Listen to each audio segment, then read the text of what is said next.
오늘 귀한 말씀 여러분 이 자리에 나와주신 여러분께 감사를 드립니다.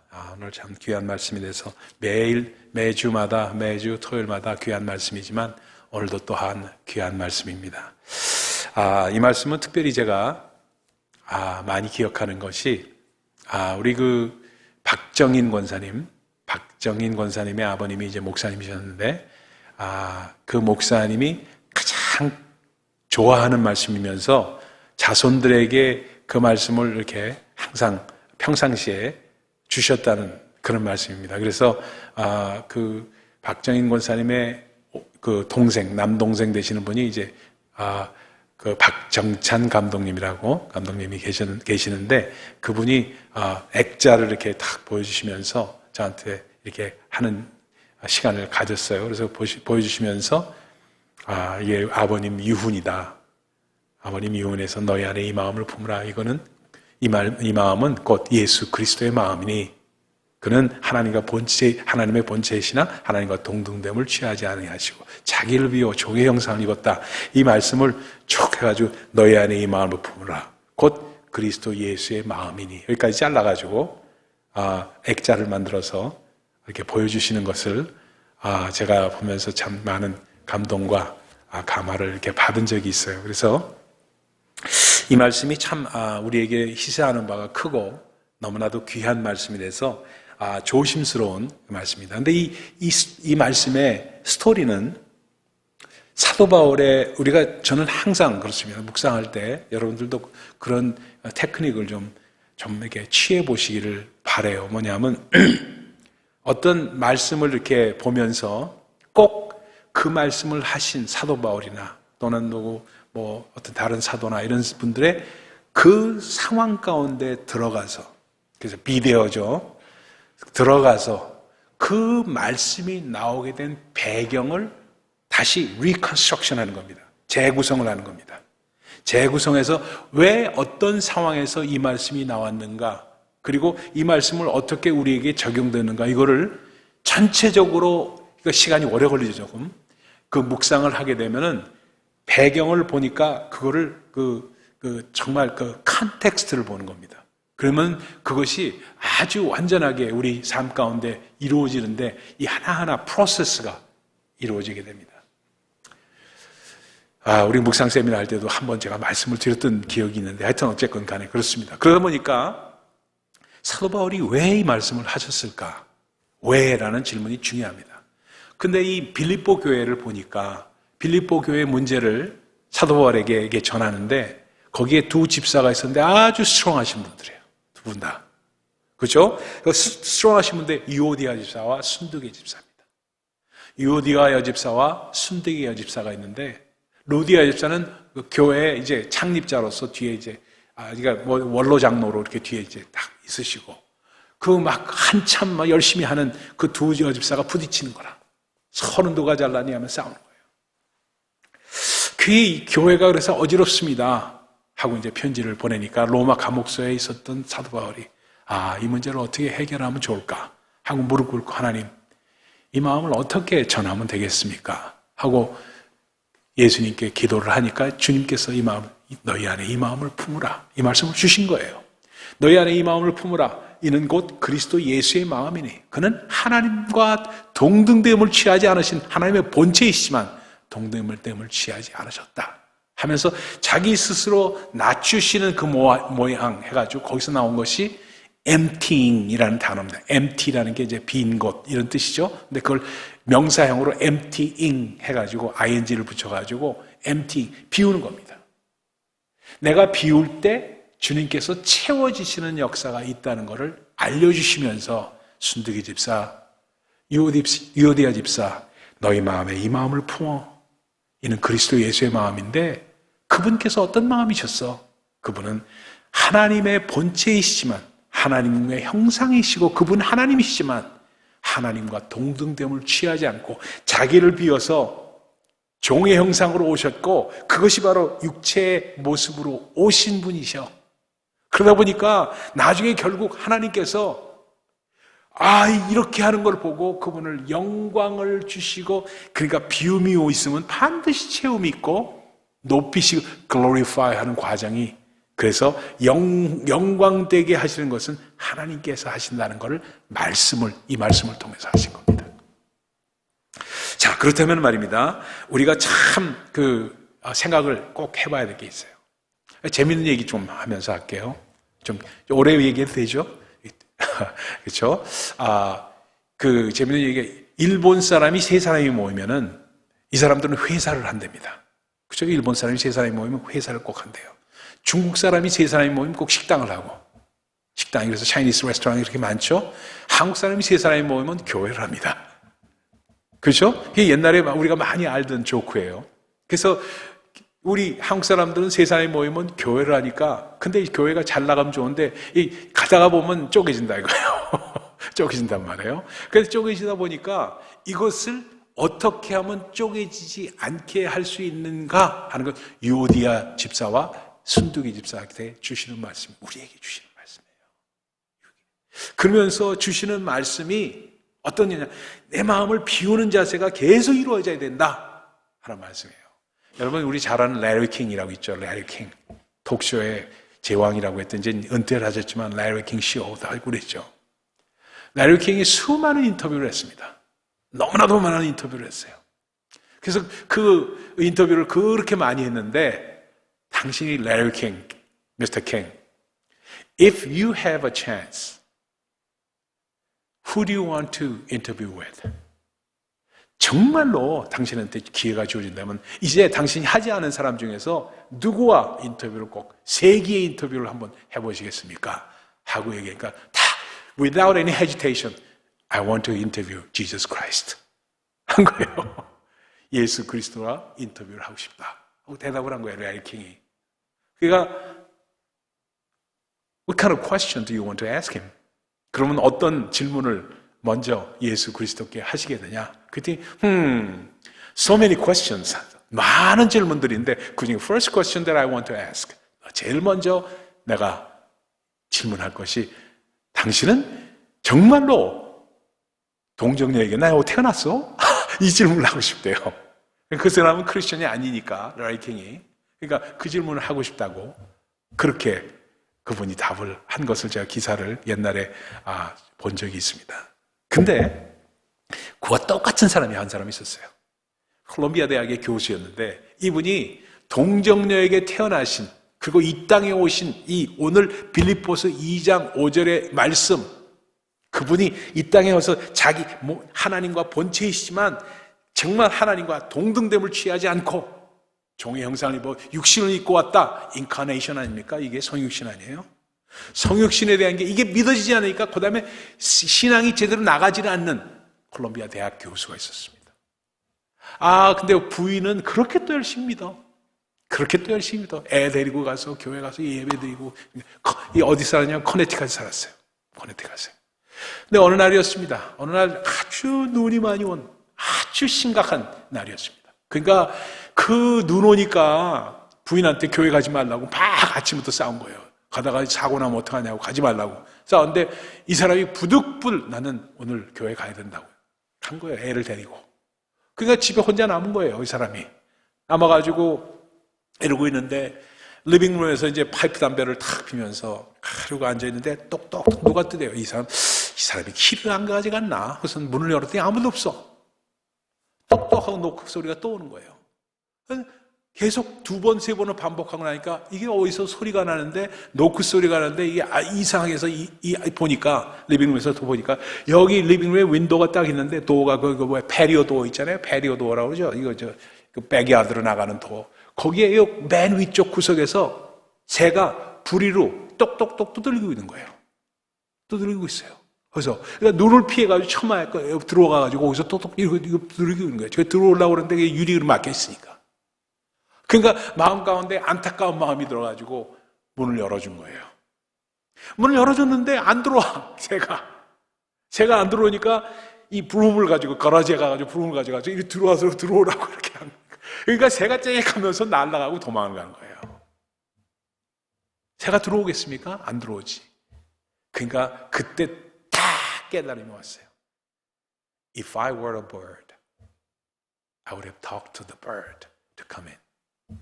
내가 만약 새였다면은, 내가 새의 언어를 할 수 있었다면은 새로 하여금 들어오라고 했을 텐데, 초청할 수 있었을 텐데, 내가 새가 아니어서 못했구나 하는 그 마음을 닦으면서 거기서 인카네이션의 진리를 깨달은 거예요. 하나님이 인간이 되지 않으면은 그 마음을 전할 수가 없어. 전할 수가 없어. 그래서 이 콜롬비아 교수인 이분이 그걸 깨닫고 뉴욕타임스에 기사를 썼어요. 나온 기사를 벌써 오래전에죠. 그걸 제가 그 아티클을 쓴 거를 본 적이 있습니다. 그러면서 인카네이션에 대한, 물론 그분은 인문학 교수이다 보니까 좀 이게 색다른 각도에서 뒤집어서 썼지만 요지는 그거였습니다.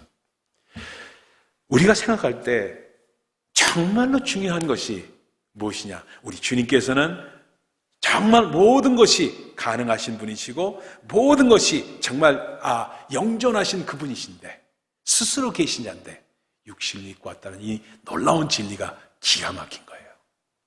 거긴 뭐가 있느냐? 권리 포기가 있습니다. 그분의 권리를 포기하신 거예요. 내려놓음입니다. 그러니까 이 예수님이 우리가 믿는 예수님이 이런 분이신데 너희들은 권리 포기하지 않고 내려놓음을 할 수가 없느냐 하고 요디아 집사하고 순두기 집사에게 물어본 거예요. 그러니까 내려놓은 경험이 없으면은 도대체가 이건 하나의 액자에 놓는 멋있는 이야기에 지나지 않는 거예요. 멋있는 표에 지나지 않고 이것이 내 마음 가운데 정말 다가와서 한 번이라도 내려놓은 경험이 있는 사람들에게만 해당이 되는 말씀입니다. 그러다 보니까 오늘 말씀이 좀 길어지더라도 꼭 들으세요. 이게 참 너무 중요하기 때문에 우리나라에 아주 그 CCM 작곡가로서 우리에게 큰 은혜를 끼친 분들이 몇무지 아주 그냥 그 소위 그 복음성가의 대두라고 말할 수 있는 사람들 몇 사람을 제가 지적할 수가 있습니다. 그 중에 제일 먼저 지적할 수 있는 분이 최영덕 씨예요. 최영덕 씨.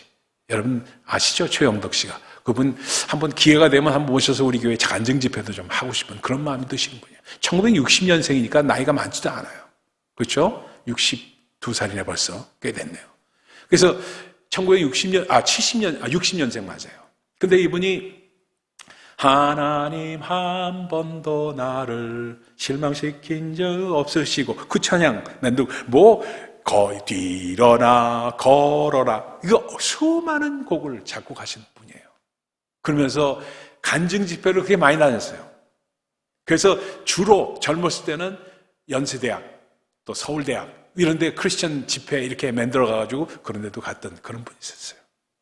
근데 어느 날 간증 집회 갔는데 학생들이 한 800명, 1000명이 모였던 그런 집회였어요. 거기서 그냥 찬양하면서 노래하면서 노래 워낙 또 잘하고 또 하니까 집회가 얼마나 상황이었겠습니까? 이분인데 그 집회를 하고 그 다음에 화장실을 간 거예요. 소변이 죄송합니다만 소변이 말해서 화장실을 딱 갔는데 화장실이 조금 지저분했어요. 그러니까 이렇게 소변 보는 그 자리에 밑에 이제 아마 많이 뭐가 지저분한 게 떨어지고 이렇게 묻고 이랬던 모양이에요. 그러니까 이게 다가가기가 나쁜데 마침 화장실에 그 화장실 청소하는 아주머니가 계셨던 거예요. 그 아주머니가 계시니까 아줌마 여기 좀 닦으세요. 이게 뭐 이렇게 지저분해서 이게 소변 볼 수가 있겠나 하고 가니까 한국에 그렇잖아요. 그러니까 이 아주머니 네 하더니 닦은 거예요. 거기를 변기 앞에를 닦아준 거예요. 그래서 이분이 소변을 봤어요. 소변을 보고 나온 거예요. 나오니까 그 아주머니도 이제 먼저 이렇게 나가고 이 최영덕 씨도 이렇게 나왔어요. 나왔는데 그 아주머니 거기 서 있는데 저기서 그 웬 신사 입은 아저씨가 막 뛰어오더니 젊은이가 와서 사모님이 여기 계셨습니까? 하는 거예요. 이 아주머니한테. 깜짝 놀란 거예요. 최영덕 씨가 이렇게 보고 사모님 뭐 이렇게 하니까 자기 변기를 닦아주던 아주머니인데 이 사모님 하면서 이게 누구 사모님이야? 그러니까 알아보니까 모 대기업의 회장의 부인이야. 회장의 부인인데 그 사람이 자기 아들이 그 대학에 다니다 보니까 발런티어로 와서 화장실 청소를 한 거예요. 그 아줌마한테 아줌마 여기 닦아요 하면서 아주 자기가 이렇게 좀 막 대했던 그 자신이 너무너무 부끄러워져가지고 그래서 만든 곡이 뭐예요? 낮엔 해처럼 밤엔 달처럼 그렇게 살 순 없을까? 그 노래가 그렇게 해서 나온 거예요. 그러니까 우리는 어떤 거냐 하면은, 제가 말씀드리고 싶은 것은, 내가 내려놓고 내가 부끄러움을 당하지 않으면은, 예를 들어서 순두개 집사하고 유어디아 집사가 이 말씀 듣고 자기가 부끄러움을 깨달아지고, 정말 주님이 이런 분인데 나는 이렇게 했구나 하는 그걸 깨달아지지 않으면 도대체 이 말씀이 우리에게 적용이 안 돼. 적용이 안 돼. 그러니까 한 번이라도 나를 비우는 연습을 하고 자꾸 그 마음에 소원을 두는 사람이 마침내 그것이 우리 삶 가운데 이루어진다는 것을 말씀하고 있습니다. 그러다 보니까 정말 많은 사람들이 뭐를 이제 말씀하시냐 하면은, 우리 베드로 사도는 이렇게 해요. 하나님의 능하신 손 아래서 겸손하라. 하나님의 능하신 손 아래서 겸손하라. 때가 되면 널 높이시리라. 우리가 비울 때 높이시는 하나님의 권능을 체험한다고 베드로 사도는 말씀합니다. 야고보 사도는 뭐라고 말씀하십니까? 주 앞에서 낮추라. 똑같은 의미입니다. 주 안에서 낮춰라. 주께서 너희를 높이시리라. 그렇죠? 그 다음에 마태복음은 누구든지 자기를 높이는 자는 낮아지고 누구든지 자기를 낮추는 자는 높아지리라. 그러니까 자기 자신 스스로 낮추는 일을 하지 않으면은 이게 일이 되지를 않는다는 것을 말씀합니다. 자, 그러면은 퀘스천이 생겨요. 묵상하면서, 하나님, 전 제가 했던 질문이기 때문에 말씀드립니다. 하나님, 내가 이거 할래도요, 제가 한계가 있습니다. 저도 남을 나보다 낮게 여긴다는 게 이게 매번 삶 가운데 이루어질 수가 있습니까? 남을 나보다 낮게 여기는 게 이게 되겠습니까? 실제적으로 이게 이상적인 이야기고 구호에 지나지 않지, 실질적으로 사람들과 대하다 보면 내가 저 사람보다 난데 하는 생각이 자꾸 드는데 어떻게 하겠습니까? 하나님, 날 좀 용서하시고 어떻게 방법을 주세요 하니까 사도 바울이 그걸 알고 있었더라고요. 사도 바울이. 그래서 뭘 주시냐면 12절로 13절의 말씀을 주십니다. 그 밑에 같이 한번 읽어봅니다. 오늘 말씀이에요. 12절로 13절의 말씀이에요. 한번 같이 읽어봅니다. 시작. 그러므로 나를 사랑하는 자들아, 너희가 나 있을 때뿐 아니라 더욱 지금 나 없을 때에도 항상 복종하여 두렵고 떨림으로 너희 구원을 이루라. 너희 안에서 행하시는 이는 하나님이시니 자기의 기쁘신 뜻을 위하여 너에게 소원을 두고 행하게 하시나니. 그러니까 그 일을 소원으로 우리 마음 가운데 갖고 주 안에서 간구하게 되면은 행하시는 이는 성령님이 이루신다는 겁니다. 성령님이. 그러니까 우리는 할 수가 없어요. 성령께서 깨달음을 주시고 그것을 우리 자신을 비우게 하시고 채우시는 역사가 끊임없이 계속해서 일어나시게 하는 이는 바로 하나님이시다. 이제 아까 최영덕 씨 얘기가 나왔는데, 최영덕 씨가 그런 분이었고, 그 다음에 또 한 분, 또 우리가 아주 대부 같은 분이 있어요. 고영원 씨라고. 예수전도단에서 나온 분이고. 그 다음에 그 분은 물이 바다 덮음같이 이런 곡, 만들고 아주 부흥 찬양, 얼마나 기가 막히게 많은 찬양인지 몰라요. 그 다음에 그 사람이 1962년생이니까 1970년대 생으로 넘어가게 되면요. 또 아주 중요한 분이 김도연 씨라고 있어요. 김도연 씨. 아주 제가 좋아하는 작곡가입니다. 김도연 씨. 김도연 씨도 아주 인생의 어려움을 많이 겪었어요. 인생의 어려움을 많이 겪다 보니까 낮아질 대로 낮아지니까 하나님께서 이 뉴저지에 와서 있을 때 곡을 주신 게 성령이 오셨네요. 제가 옛날에 섬기던 교회에 또 와서 또 찬양 집회도 하고 간증 집회도 해서 제가 많이 얘기를 들었죠. 그래서 성령이 오셨네. 여러분 허무한 그 시절 지날 때 이런 곡이 있잖아요. 들어보셨죠? 허무한 시절 지날 때 정말 그 다음에 깊은 뭐라고 가사 잊어버렸는데 우리 탄식하시는 분이 계시네. 성령이 오셨네. 성령께서 오셔서 우리 마음 가운데 리프레시하고 채우시는 역사가 있는 때, 그때 우리는 계속해서 비울 수 있고 채우시는 역사를 우리가 가운데 체험할 수가 있기 때문에 오늘 이 말씀은 결국 누가 이루시느냐? 성령께서 이루신다. 너희 안에 이 마음을 품으라. 이는 그리스도 예수의 마음이니 그건 우리의 소원입니다. 우리의 소원을 갖고 정말 우리 마음 가운데 그것을 원하고 또 구하고 간구하고 기도할 때 그 마음이 삶의 패턴으로, 삶의 스타일로 조금씩 자리 잡혀가는 그 삶 가운데 이루어질 때 정말로, 그래서 마지막에 이 말씀 드리고 오늘 마칩니다. 그 스페인에 아주 이름을 까먹었는데 아주 귀한 첼리스트가 있어요. 아주 정말 세계적인 첼리스트, 아이작 스턴이 아니라 이 사람은 아이작 펄만이 아니라 이 사람은 이작 펄만이 첼리스트로 최고라고 그러시는데 이 사람은 그 스페인에 있는 분인데 91세 첼로를 이렇게 만드신 분으로 그 첼로를 치는 분으로 아주 중요하게 이분이 해석한 곡이 어떤 곡이냐면 바하의 무반주 첼로 독주곡이 있어요. 그거를 이분의 기법으로 이렇게 만드는 것이 아주 최고로 알려져 있는 그런 분입니다. 그분이 91세에 콘서트를 열었어요. 그러니까 우리 양 권사님 80세이시지만 염려하실 게 없어요. 아직까지도 헤이데이가 앞으로 있습니다. 그렇잖아요? 91세에 이분이 그 콘서트를 했어요.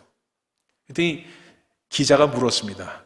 선생님, 어떻게 91세에 이렇게 콘서트를 하실 수가 있고 아직도 연주 활동을 하실 수가 있습니까?